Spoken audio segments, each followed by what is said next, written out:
In this video, you are going to discover the ins and outs of living without a gallbladder.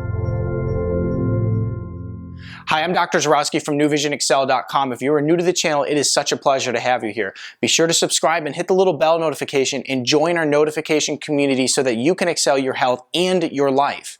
Now, in this video, we're talking about living without a gallbladder. So there's thousands of people who get their gallbladder removed every single day, and many of them are not given a blueprint as to how you go about living without it. Some people are told to follow a no-fat diet. Some people are told that they can eat whatever they want, and as a result, a lot of people develop symptoms. It's estimated that up to 40% of people who have their gallbladder removed develop symptoms on a regular basis, and even outside of that, many people at some point in their life will have different symptoms from the gallbladder not being there. So when you have your gallbladder, essentially it is a holding facility for bile, and when you eat fats, it contracts and it squeezes that bile into the intestines and it helps break down those fats.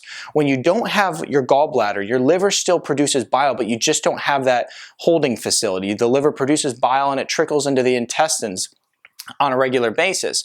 But as a result of not having that gallbladder, when you consume fats or after a meal that has some fats in it, what can happen is you can get bloating, diarrhea, nausea, indigestion, constipation, and you can even develop deficiencies. Now, one of the things too is that a lot of people are diagnosed with IBS after they have gotten their gallbladder removed. So they start to, take all these symptoms, they encapsulate them, and oh, well, you have IBS now. And so good luck living with that. But what I'm going to do is give you the different, a roadmap as to how you can go and relieve these symptoms and, essentially live a better life post gallbladder removal. Now, the first one on our list here that is really important is milk thistle and dandelion. The reason that this is very powerful if you don't have a gallbladder is because it's going to support the production of bile, and it's also going to reduce the risk of producing stones. And so many people think that because the gallbladder is gone, you can't get stones anymore, but you actually still can. And so it's going to help with that as well. Now, the other thing that it's going to do is it's going to help reduce some of the different symptoms and when you don't feel well post-meal. So it's going to help support that. And then the last thing it's going to do is it's going to support the reduction or reducing the risk of getting a fatty liver or having liver problems one day. Because when you don't have your gallbladder, it puts a lot more strain on the liver and you're more susceptible to liver issues. The next on our list is ox bile. Now this one right here is going to be the most important one that I mentioned here today, and the reason for that is because when you don't have the proper ability to break down fats, you don't have the ability to break down essential fatty acids very well, and you also don't have the ability to break down fat-soluble vitamins like A, D, E, and K when you have your gallbladder removed, and so you're more susceptible to developing those deficiencies I talked about. So ox bile is not only going to help you break down those different nutrients so that you don't become deficient, but it's also going to support breaking down any fat from the different meals that you're having. So ox bile is very important if you are living without a gallbladder. Supplementing with it is going to be very, very powerful for you. Next on our list is moderate fat intake. So some people are told to take, a low-fat diet, and some people are, just taught to have a high-fat diet. Well, the truth is you don't really want to be on either end of those spectrums when you don't have a gallbladder. Now, having a diet that's moderate with high-quality fats is going to be very good. So here's the thing, is that what we want to do is we want to remove all the bad fats and focus on eating really good high-quality fats like avocados, extra virgin olive oil, grass-fed butter, coconut oil. Those different good fats are going to be really powerful, and they support our brain, our nervous system, our cellular health, and our entire body. So we want to make sure we have those good fats, but make sure that we're focusing on the high quality ones. Next is the vitamin D3 plus K2. We take those together in order to maximize absorption.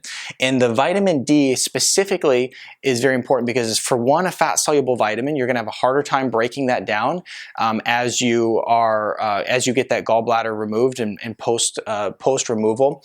But vitamin D specifically is actually produced in the liver and the kidneys. And as you have that extra strain on the liver because the gallbladder is already gone, we want to support your body and support the liver by actually supplementing with the vitamin D so that your liver doesn't have to work so hard.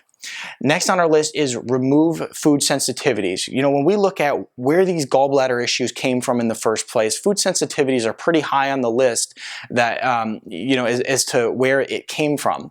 And now food sensitivities, essentially what they are is foods that your body is having a very gentle reaction to, okay? So they're not a reaction where your throat's closing up. Those are allergies. Food sensitivities are foods like dairy, foods like soy, wheat, different grains.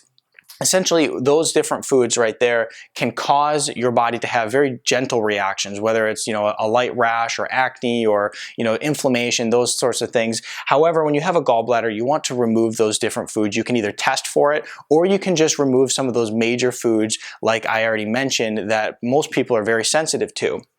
The last thing here is selenium and N-Acetyl Cystine. Now, these two nutrients right here, these two remedies, essentially what they're going to do is they're going to support the detoxification and the overall health of the liver.